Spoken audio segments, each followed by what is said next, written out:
Greetings. Welcome to ITR Live. I'm your host, Chris Hagan. We are back here in Studio 130 for another fun-filled, action-packed episode of Iowa's premier conservative podcast. I'm joined here in studio today with John Hendrickson and Chris Ingstad, and we are ready to thrill and excite you. Gentlemen, how'd I do? You did wonderful. Was that a good one? Yes. Okay, yeah. great. Yeah, really good intro. Okay, good. John's fired up. I'm still not sure yet about Chris, but he usually manages to pull it together. Well, it all depends what we talk about. Okay, good. We're going to talk about government accounting today. Oh, great. Great. It's like regular accounting, except the rules get even fuzzier. So when I go to look at the stats on this episode's performance, at about 40 seconds is where we're going to find that the majority of our listeners just dropped off. Just dropped off. They're like, government accounting, I'm out. I'm going to go find something else. John's still here.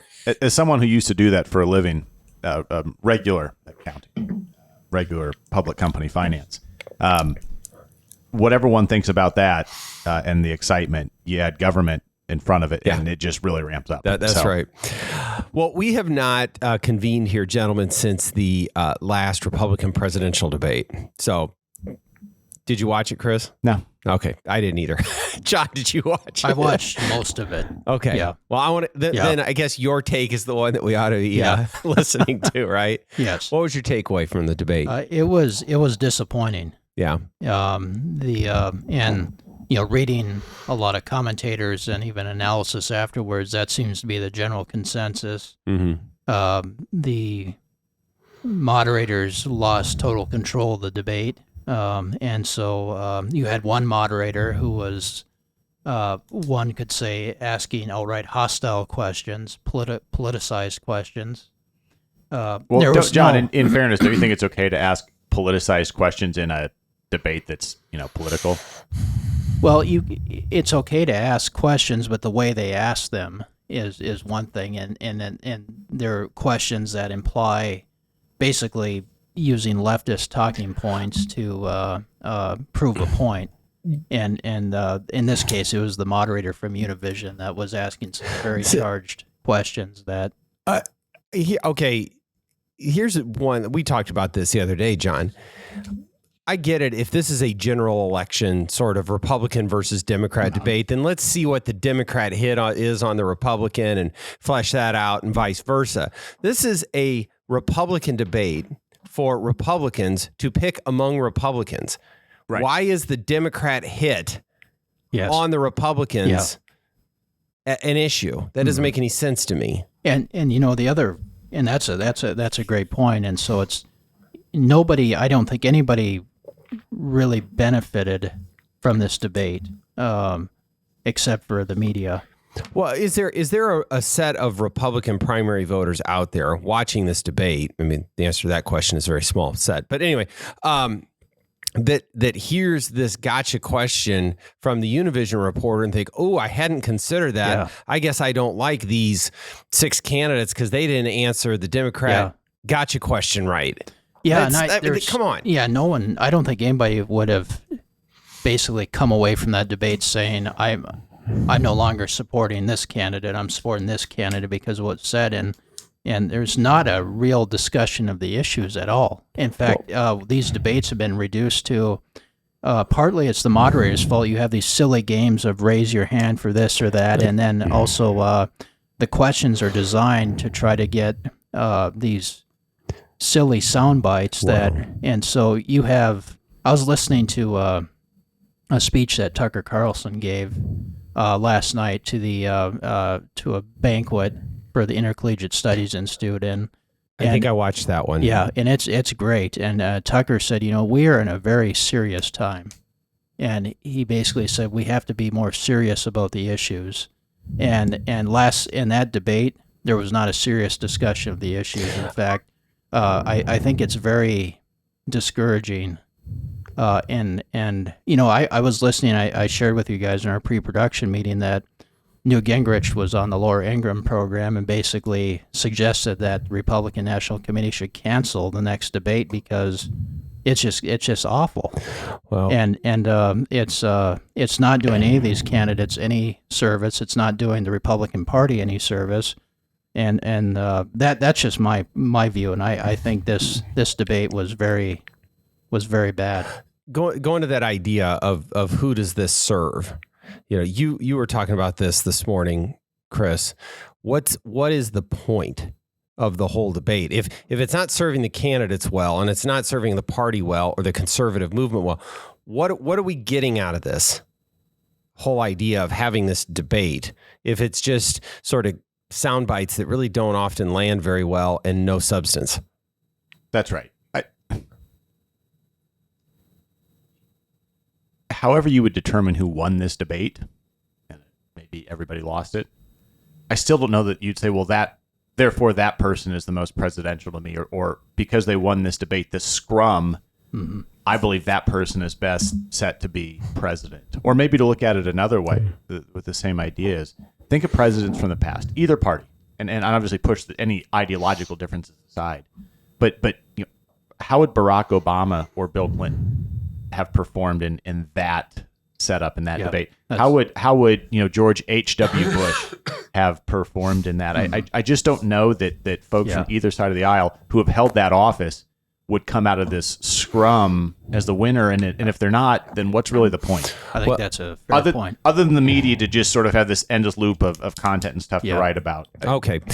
I think that's right. I got a slightly different take that I don't even think we talked about in pre-production this morning.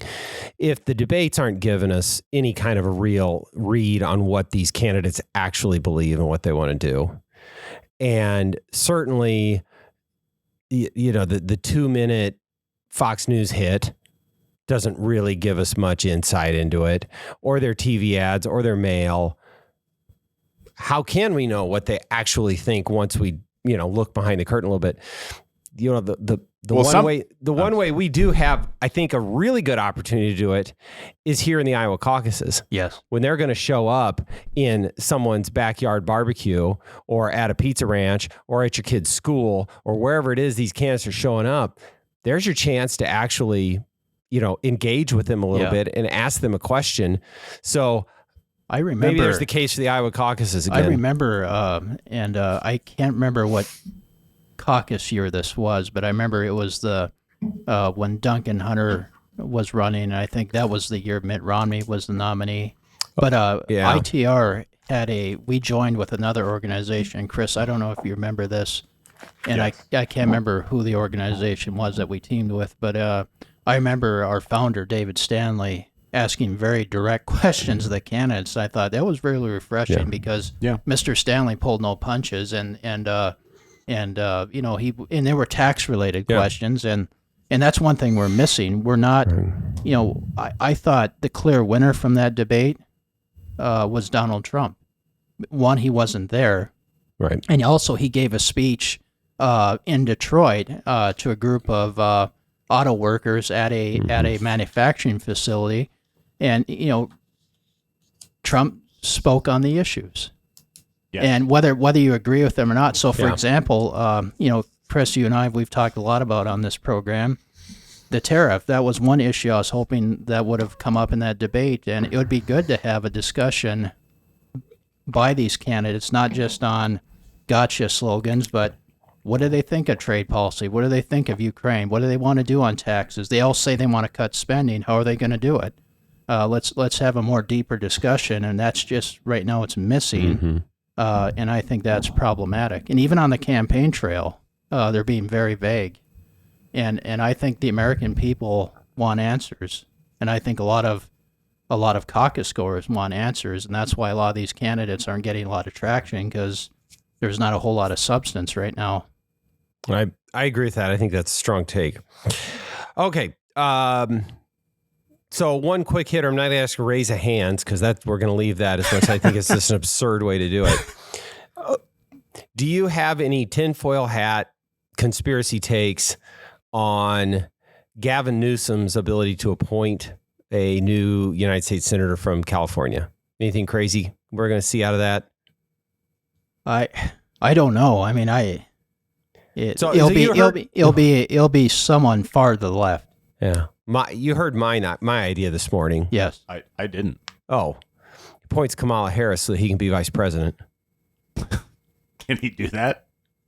Well, subject to, he can do the appointment, but if he wants to become vice president, that would require Congress to, but he could maybe slide his way onto the ticket or something. That guy's up to something. Yeah. So, all right. It kind of reminds me of when Blagojevich tried to sell the seat. Yeah. Yes, that's right. Right. That's the circumstances why that seat was open and why the governor's appointing were vastly different. But you can get, or at least a few years ago, could get Blagojevich on a cameo. Yeah, for really not that much money. It's pretty. Yeah. The problem is, I just couldn't decide if we wanted a Sarah Palin cameo or a Blagojevich cameo for John's birthday this year, so we got neither. But we'll pick one of them for next year. So, little teaser. Part of the reason I ask, we're going to have Gavin Newsom news. Coming up. In the next few days. Yeah. But we are going to break it. Oh, great. On Gavin Newsom here. So there's your teaser, folks. Yes, so anyway, it's exciting. It is. I'm personally excited. Okay. So we 11 minutes in. If you're still with us, folks, we're going to get to the government accounting part of the episode. So this is exciting. So, as folks may or may not know, the state's fiscal year, so, you're talking about fiscal year 23, ended on June 30th. And so we get a general idea how much money the state collected in tax revenue and how much they actually spent. But we don't get the final number until the end of September, which we now have. So Governor Reynolds, yesterday, or 2 days ago, it doesn't matter, released sort of the top line final numbers for fiscal year 23, all the money that came in, all the money that went back out. And surprise, it was above projections, or at least the tax collection piece and everything. So things continue to look good. Also a really big number, Chris. Okay. Well, I don't want to steal everything that John came prepared for with all his notes. Go ahead. Did you bring the Hillsdale notepad today? No, I didn't. No. I should have. But. Yeah. Okay. Well, I trust that it'll still be good stuff. So top line numbers. The state ended fiscal year with a $1.83 billion general fund balance. That's after paid everything out, $1.83 billion, $902 million in reserve funds, so the cash reserve fund, economic emergency fund, and then ultimately $2.74 billion in the taxpayer relief fund. And Chris, another way to say that we ended with a $1.8 billion balance is that was the surplus. Yes. So, John, before I steal everything that you came prepared to talk about, as if that was possible, what's your reaction to these numbers? This is it's great, and it's also very important. I know we were joking about how government finance is not only complicated but boring, but this is, if you think of all the great things Iowa has done in terms of tax reform, this is why we're able to do it, is that the governor and the legislature have been committed to, if you want to call it conservative budgeting or prudent budgeting, by basically putting the brakes on spending, and which is very hard. And so this is not new. We've been running. This has been several years now. We've had a surplus. Even coming out of COVID, we had a surplus. Iowa has been running very strong fiscally because of this conservative budgeting, and I think this is. There's a lot of great achievements of Governor Reynolds, but I think this is one she doesn't get enough credit for. Cato Institute recognized her last year as being the most fiscally conservative governor in the nation, and that's not an easy achievement. It's not easy to say no. There is so many things out there that are trying to get new funding or additional funding, and they're good things, and you can't always say yes to everything. And the governor has demonstrated that we can control spending. We can start reducing Iowa, which had some of the highest tax rates in the nation. Let taxpayers have more of their money, make our economy more competitive, make our finances more stable, and make our state more economically successful and productive, and still fund the priorities of government. And so this is just tremendous news. It shows a strong foundation going into the next legislative session for further tax reform, which the governor mentioned. So, yeah, John, I think you're kind of burying the lead on your own article there. What does the headline of your article say? Governor Reynolds wants more tax cuts. There you go. Which you there you go. you have to take credit for that because that was your title, not mine. Well, because everything you're saying, because we have, and by the way, putting the brakes on spending doesn't mean we've cut spending or slashed programs. We've just controlled the growth of it, right? Yeah. We've let the economy, we've let Iowa businesses and families grow at a faster rate than we've let government spending grow, and that's all that is. But because we've done that, because they've been so fiscally conservative, we're at a point where we can come back and push for more income tax cuts. Yes, and that's wonderful. As Chairman Dan Dawson said in a tweet, I believe, right? Accelerate, lower, eliminate. Yep. Amen. Yep.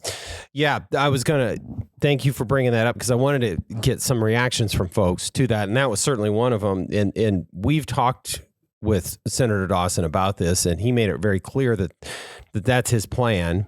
And why miss an opportunity to reiterate that's even more possible now with numbers like this than it was before. You know, the other ahead. part the governor mentions in there, and John, I know you included in your article, is like, this is still an over collection of tax dollars, right? So as good as Iowa has been on that fiscal front, we are still collecting more money. It's almost like we can't implement our tax cuts fast enough because they're still taking more money from all of us. I'll just share that quote with the listeners. This is from the governor. Some see a surplus as government not spending enough, but I view it as an overcollection from the hardworking men and women of Iowa. I look forward to cutting taxes again next legislative session and returning this surplus back to where it belongs to the people of Iowa. There you go. Yeah, I've tried to point this out, and I'm still working on a real succinct way to put this. But much of the tax cuts that are happening and need to continue to happen are simply to right-size the budget, are simply to bring the revenue and the expenditure lines together because we're simply collecting too much. Yep. And so there's really just one or two, well, there's three things that can happen. You can continue on the current path and just stockpile money, which I don't think does a lot. Or you can take the liberal progressive path, which is to spend it on programs, grow government, and then end up with nothing and a giant hole in your budget.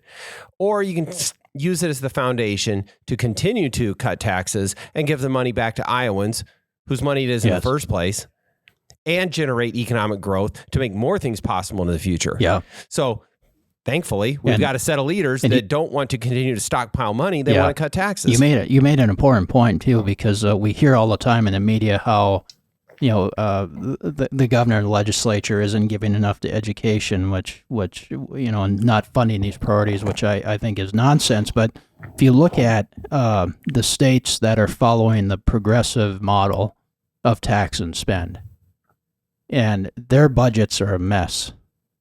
And look at Iowa. I mean, we are funding everything. As Chris said, we're not taking the meat cleaver to the budget. Nothing is being sacrificed here on some altar. It's but look at our neighbors in Minnesota, in Illinois, California, New York, all these progressive blue states. Tax and spend, the old playbook from the left, has left nothing but their states and fiscal disasters, and it just simply doesn't work. Yep. Senate Majority Leader Jack Whitver made a comment. Iowa is in the strongest financial position in state history. I believe that. Iowans deserve to keep more of the money they earn, and today's news shows it is time for bigger and bolder income tax cuts. So, and amen. So on. Yeah. So it would appear that the folks that are leading the charge on tax cuts are ready for more. Good. So very good. All right. Any similarly inspiring words about Iowa football's offense, Chris? Have we heard from any of their leaders? Well, that is a deficit. So that's the difference there between surpluses. I'm literally a blue state playbook, huh? That's right. Okay. There we go. Johnny, you excited about Iowa Hawkeye football? No. As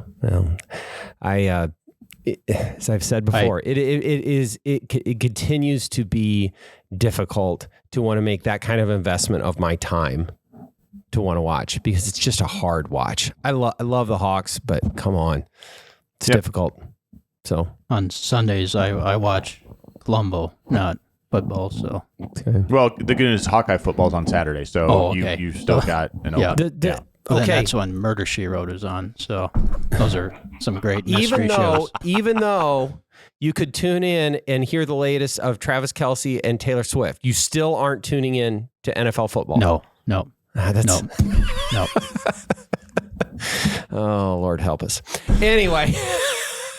All right, gentlemen, that's all the time we got for today. Thank you for being here. And thank you, listeners, for bearing with us on a scintillating conversation of government accounting. Hope we kept it fresh and fun and all of that. So It's just great news. It is. This stuff is important. Yeah. Well, let's not forget what you guys covered earlier this week was, this news and wanting to do more is right on the heels of another announced corporate income tax cut. And of course, that was cut lower and cut sooner than they had anticipated. So there's a lot of good tax news on every front. Absolutely. Yep.